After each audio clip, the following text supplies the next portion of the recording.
Welcome to Health Organizers, your digestive system specialists. In our Health Bites, we strive to provide you with just enough information to chew on so that you can understand how to care for your digestive system, also known as your hole in the middle.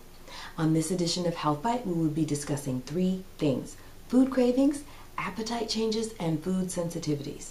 Now, when we think of food cravings, we think of certain cravings for sweet and salty, for example, which may indicate an imbalance in the adrenal glands, since the adrenal glands produce certain hormones that play a role in the digestive system as well as other areas in the body.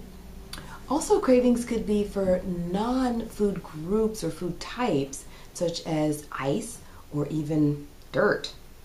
Well, that can be an indication of certain nutritional deficiencies. When we think of appetite changes, if you've had a short-term or a very recent change in appetite, very quickly changed your appetite, meaning I woke up one day and I didn't want to eat, that could be a sign of infection. You'll remember that children, and especially animals, when they get sick with a cold or flu, something like that, they won't want to eat. Adults, we won't want to eat either, but we tend to force ourselves anyway. Well, again, a short-term change in appetite could be a sign of infection. A long-term change in appetite could actually be due to a pharmaceutical or a medication.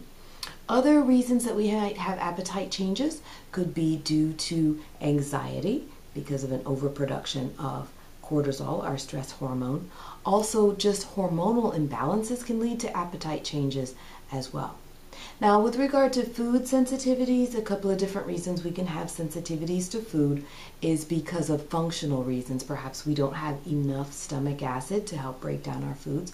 Perhaps we don't have enough enzymes to break down our food. Enzymes that help break down protein, carbohydrates, fats. Also, we can have food sensitivities because of nutritional deficiencies. Not enough vitamins or minerals can cause sensitivities, as well as an overacting immune system can lead to food sensitivities. Now, remember that persistent symptoms in general, in fact, are just the body's alarm, a sign, if you will, that says that there's an imbalance somewhere and to go and look for it. So when we cover up symptoms without looking for the underlying cause, that is like being awakened at midnight by your fire alarm. You get up, you turn off the fire alarm without looking for smoke or a fire. You go back to bed. Well, that's dangerous because now you're asleep, the fire alarm is off, but the fire is on. So what is a persistent symptom? Remember the rule of ones. If it occurs more than one time a day and or one time a week, then it's a persistent symptom and worth checking out. That concludes this edition of Health Bite on food cravings, appetite changes, and food sensitivities. Visit us on the web at healthorganizers.net. Like us on Facebook, follow us on Twitter. I am Dr. Megan Laban, and remember, Health Organizers, working with you to tidy up your health naturally.